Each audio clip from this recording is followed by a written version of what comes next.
Hello.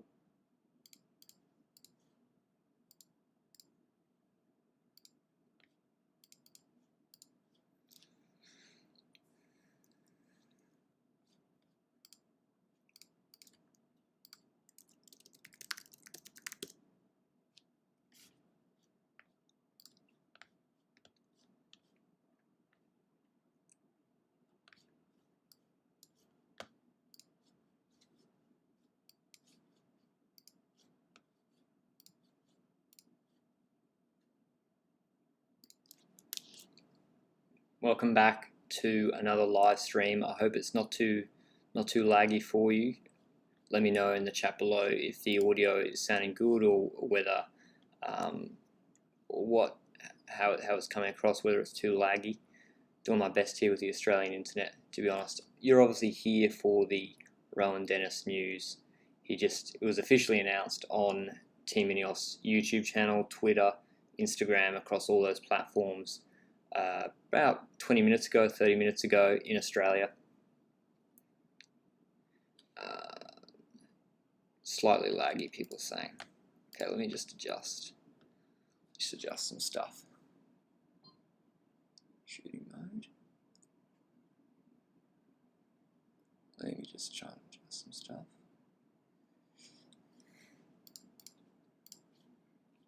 Doing my best here.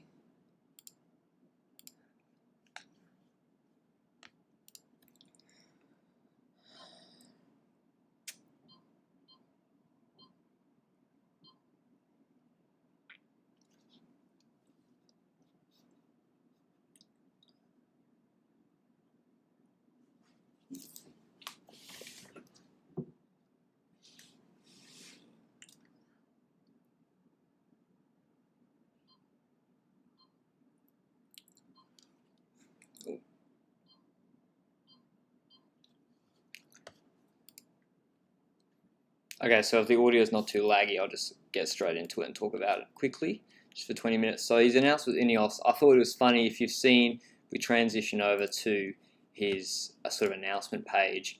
In this announcement, and in the YouTube video, if you watch it on Ineos website, he talks a lot about how he wanted the best equipment over at Ineos, and that was one of the main reasons he moved over, and why he wanted to be pushed at Ineos.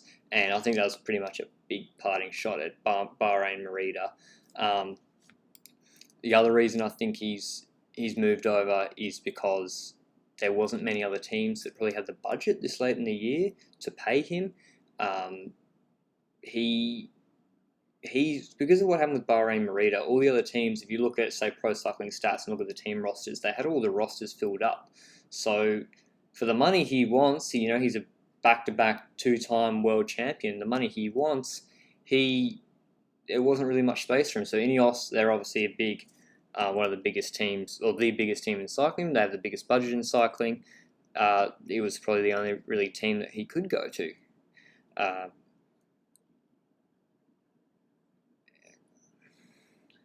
So from what you're saying in the live stream chat now, it sounds like the audio is fixed. The latency, I'm not going to worry about too much. Selçuk Erhan said, good for Rohan, time to cash in on those world titles. Don't see him getting better. Maybe some world champs TT. Well, what he said in this announcement, if you go and read it or go watch the YouTube video, what he said in the announcement was that he wanted to go to Giro next year, and he typically wouldn't go to the Giro, but he is going to go to the Giro because it has 3 time trials. And I was actually looking at these 3 time trials today. It finishes the time trial in Milan. It starts with a shorter 9-kilometer time trial, but there's a 33 time trial in the Giro that is, I don't know, rolly, pretty hard. And unless Remco Evenepoel's riding that time trial, or Primož Roglic, Rohan Dennis has to be the favourite for that. If he's fit and fighting and competing in that time trial, he'll be the heavy favourite for that middle time trial in Rohan Dennis. Do I think he's going to win a Grand Tour? No. I know. I just want to turn this air conditioning off so it doesn't annoy you guys. I'm back. Will he win? Will he win a Grand Tour? I don't think he wants to. I think he probably has to lose.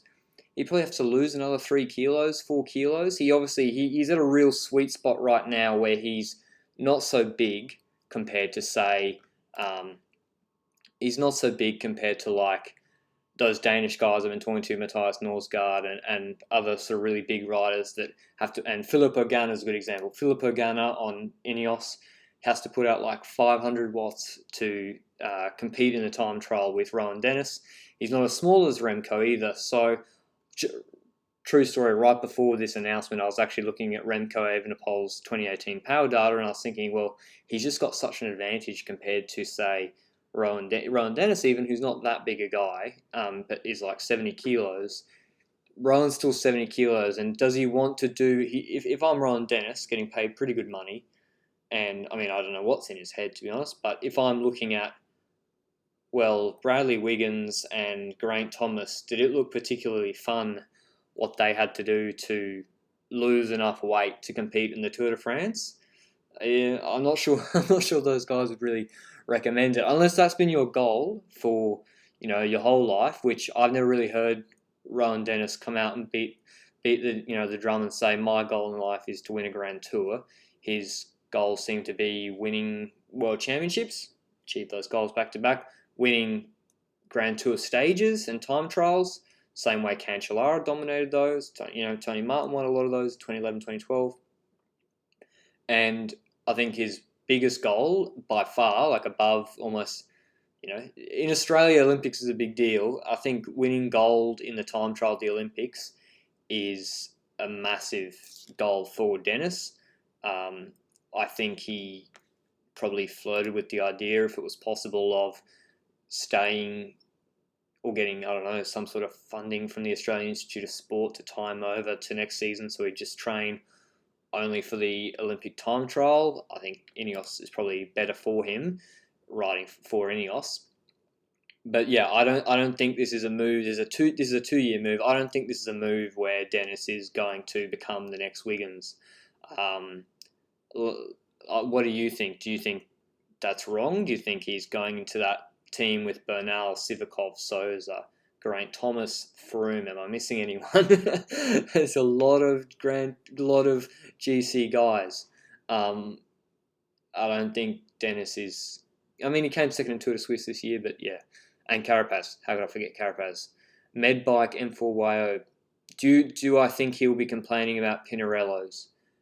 No, I don't think he'll be complaining about Pinarellos. I think the problem with Bahrain Merida was just Bahrain Merida just didn't seem to deliver on some of the things they said they would do for him. Like custom. I think that he wanted a custom setup on certain things, and they didn't really deliver on that halfway through the Tour de France, or just before the time trial that he was about to try and win in the Tour de France.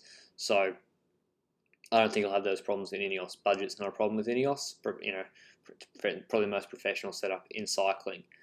This will be, Cycle Nutter says, this will be good for Ineos team time trials and Grand Tours because they haven't been gaining much time in those in recent years. I mean, that's the beauty of a Rohan Dennis, right? Like, Rohan Dennis has the horsepower of Taylor Phinney, peak Taylor Phinney, time trial Taylor Phinney, but also when, theoretically should be able to, when he's 15, 12 kilos lighter than Taylor Phinney, so he can tow you along in the team time trial and perform a lion's effort there, and then he can be on the front in the train with Kwiatkowski and probably Sousa, and Dennis can be on the front. And if he's doing, turns of 400 watt, Rohan Dennis can do 400 watts for 20 minutes.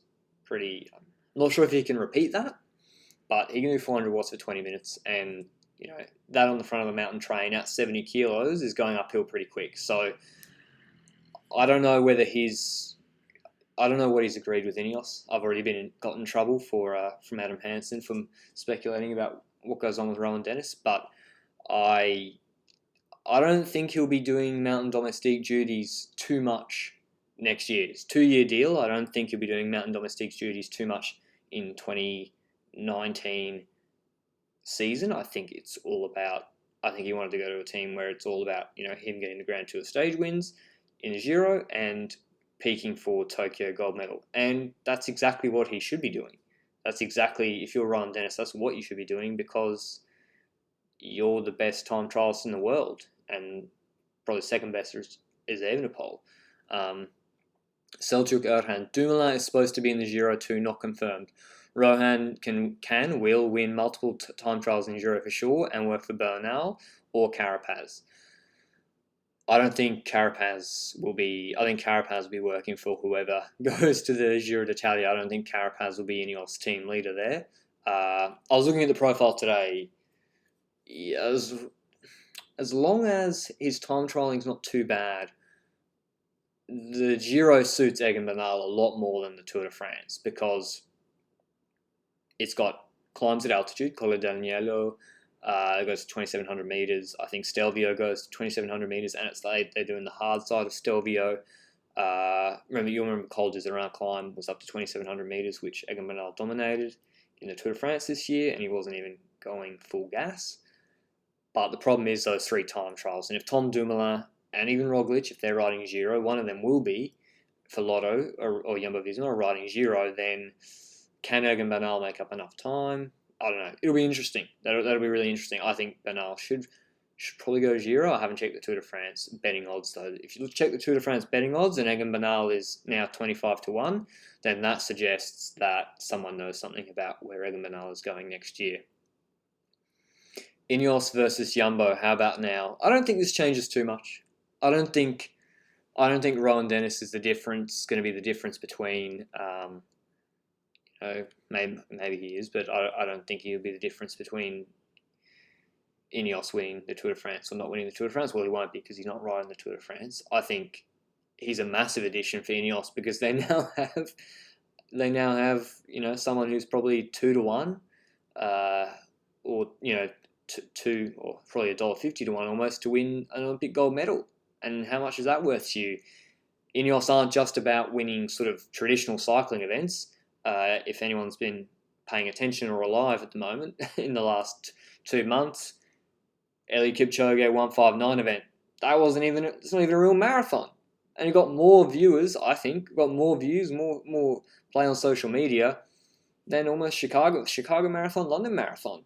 Probably second only to the Olympic Marathon, maybe even more, and that's just almost a fictitious event. So Ineos, as an organisation, seem to know how to market things pretty well compared to a lot of other sports or sports owners.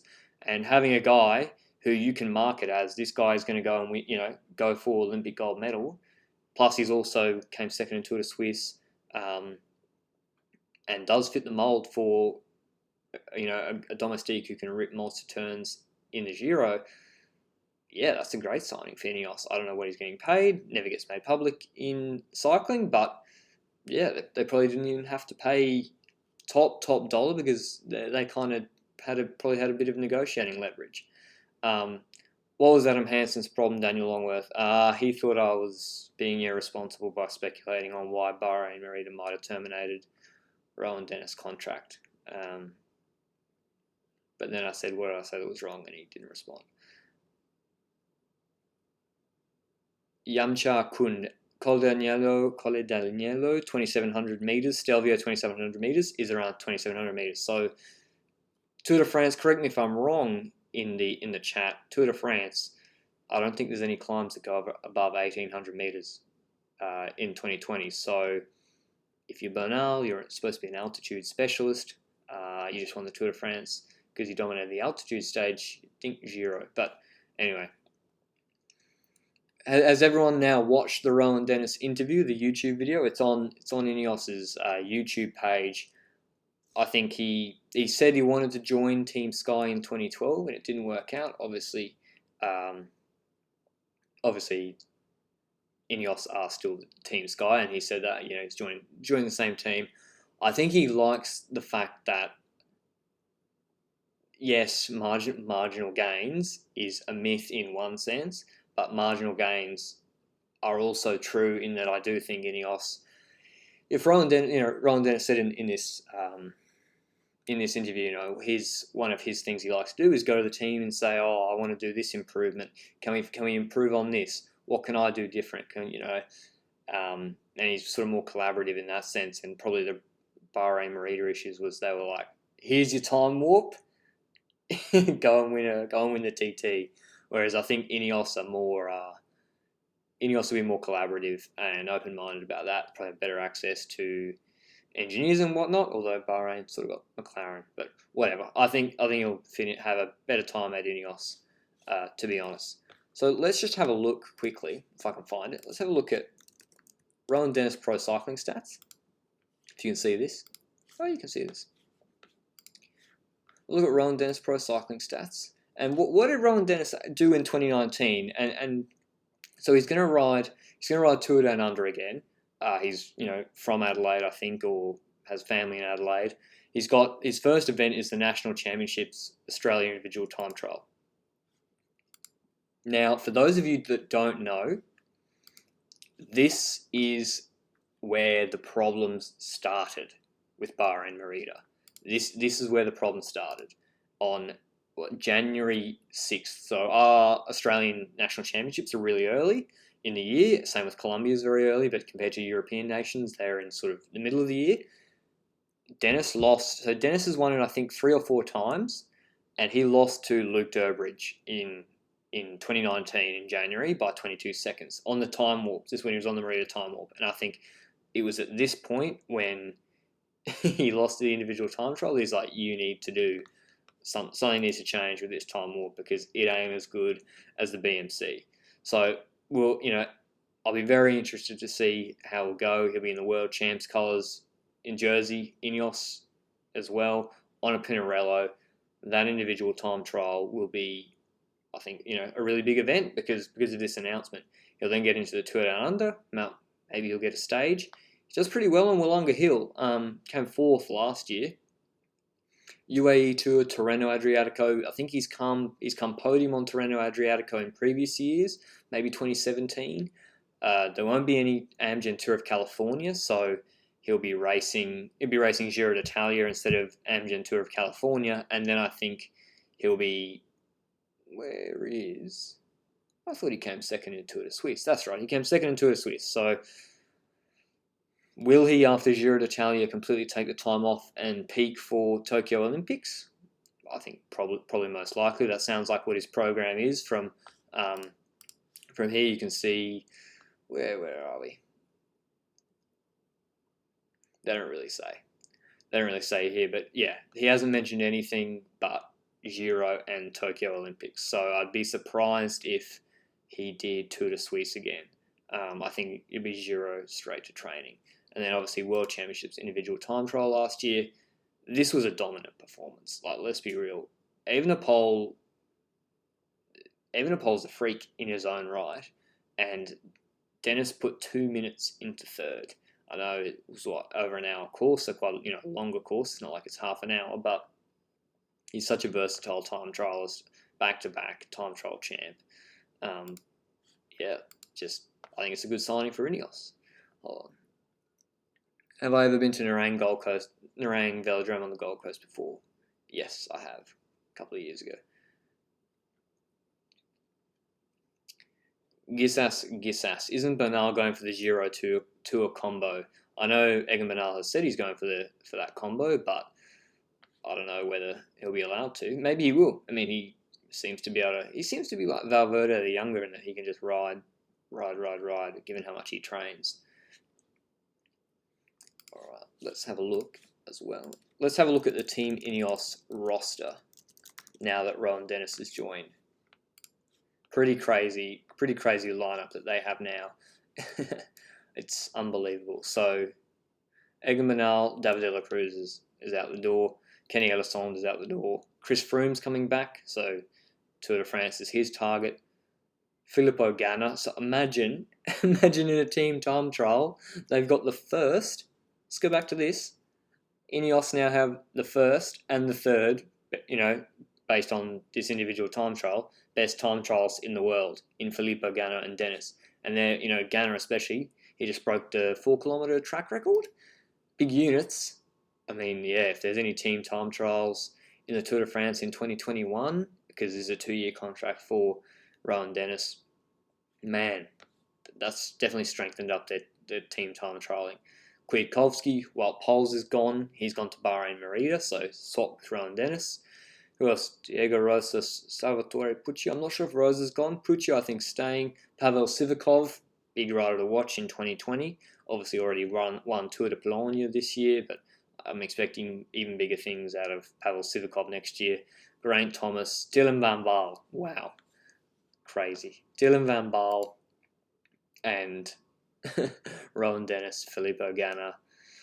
I mean, Jumbo-Visma, I like their roster too, but the depth in Ineos is just unbelievable now, especially with Dennis. Jules Wolfe. I think Dumoulin is the only real competitor for Dennis at the Olympics time trial. Do you agree? No, I think Roglic is a competitor. I think Remco Evenepoel is a competitor. What if Evenepoel improves? Like, he's only 19. What if he improves in 10 months, 8 months? So, yeah, that's pretty crazy. Does the Tour de France have a team time trial in the first stage? Well, it doesn't matter really because Rohan Dennis is not riding the Tour de France. Max van der Meulen, Dylan Van Baarle rode for the team I'm riding at now. Are you on Team Ineos? Max, that's what I want to know. All right, so otherwise, I think I'm happy for Rohan Dennis. I think it's good for him. I felt a bit bad for him with the Bahrain Merida stuff, but also, it takes two to tango as well. It's a big addition to Ineos. Could he have gone to CCC? Probably. I don't think it would have been good for his career. It definitely wouldn't have been as good for his career to go to CCC. So this is obviously the best move for his career if they can make it work, and they'll give him the support for Tokyo gold medal, which is #1 goal. It's good that he's getting his career back on track with the team. It probably would have been, he's a young guy. Still, it probably wouldn't have been great for him to be training with the Australian team, waiting for Tokyo in that sense. I think it's better to be back in the fold, back riding for the best Grand Tour World Tour team in the world. Quick-Step, obviously the best team at winning races. So he says it's his dream move. He's only 29 as well. Think about how many races Tony Martin and Cancellara were still winning as time trialists into their 30s. Rohan Dennis is only 29. He's probably not had great training or consistency of coaching in the last 18 months. Maybe he'll improve even more. And he's still, with the Bahrain Merida stuff, won World Championships individual time trial by a minute to Evenepoel. He says I think he knows a lot of the Team Ineos guys, being, Luke Rowe as well, Geraint Thomas. I think he knows them pretty well. So this adds another layer of interest to the Tour Down Under next year. That makes it a bit more exciting for me to watch. All right, last couple of questions before we wrap up. It's 10 p.m. here, so I've got to go to sleep pretty quickly. Who is the American kid who won the TT at the Giro this year? At the Giro? The American kid? Now, Chad Hager. Yeah, he's good time trials. I thought you meant World Championship. Like Ian Garrison? No. Selchuk, Roglic actually does not see himself as a TT specialist. I don't agree, but that's what he said. Well, Roglic isn't a TT specialist because Roglic can do 6.3 watts per kilo for 30 minutes on Achebo in Vuelta Stage 15, and that's the highest climbing performance in cycling this year. So he's not just a TT specialist, he's a climbing specialist too. He's the best all-round rider in the world. Excuse me. Roglic is still pretty good at sprinting. He's for a general classification guy, he's still pretty good. Chloe Dygert. And then Johnny Britton, is there a video coming on Russia being banned from Tokyo 2020 and Qatar 2022? No, probably not. I don't even follow the Russia stuff. It's all pretty rubbish. Where are Russia on the Olympics medal table? Not first. Hector Aravalo. I've seen this a bit, Hector. What do you think about a salary cap in the UCI World Tour like in the NBA? Interesting question. So I saw this on our Peloton as well, because obviously Ineos have such an unfair advantage compared to, say, CCC, Katusha, they have an unfair advantage in that they can pay their riders a lot more. Now,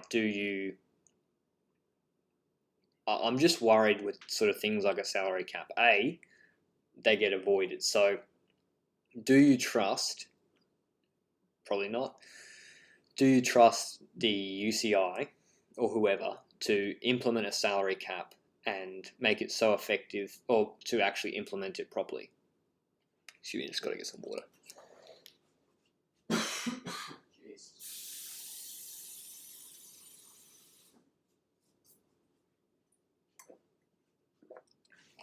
It's not very professional. Luckily, I'm not very professional. Do you think that the UCI can implement a salary cap effectively? My opinion is 100% no. They can't. There'd just be avoidance. So in Australia, we have the NRL, Rugby League. There is salary cap avoidance sort of scandals every year, just about every year. So they just find other ways of making the riders pay the riders. And it's made even harder because this is an international sport. So how would you investigate or audit records? Or maybe you could, I don't know. But it just seems so difficult to implement. What's the benefit of? And so that's the cons, and that I'd probably think it wouldn't really be effective. Secondly, would it actually benefit the sport as a whole? Would it mean that riders on CCC, Katusha, Dimension Data, would it mean they got paid more? Probably not. Like, they wouldn't get more. Jimi Hendrix, what are you saying? No, it wouldn't. It just means Ineos would be able to pay their riders less. So I guess there'd be less money around to pay riders. So I don't really think it's a great idea to have a salary cap.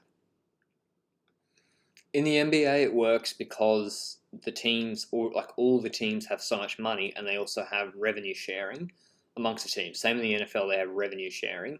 Cycling does not have a revenue sharing model. They're hard enough getting revenue sharing from the UCI and ASO down to the teams.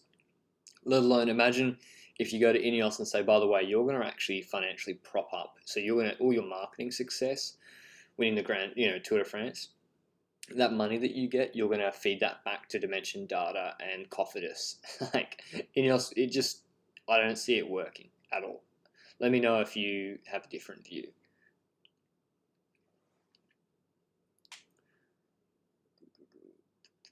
Will I do a route reaction stream for the Vuelta? I'll do it right now. It's going to be hilly. It's going to be a lot of hills, a lot of steep hills. I'll probably do a full Giro reaction stream shortly. Anyway, fire in last 2 minutes of questions on Rohan Dennis signing and Ineos. We'll try and keep it on topic. Last 2 minutes of questions on Rohan Dennis. What are your thoughts? Do you think it's a good move for Ineos? Are you happy for Rohan Dennis? Are you kind of like, meh? Kind of like, no, yeah, cool. Thought that was going to happen anyway. Are you surprised? No one seems to be particularly surprised, let alone in Australia. Cycling Tips seem to get the inside word, or the Adelaide Advertiser got the inside word, so maybe they got notified a little bit early, leaked early before the Ineos announcement.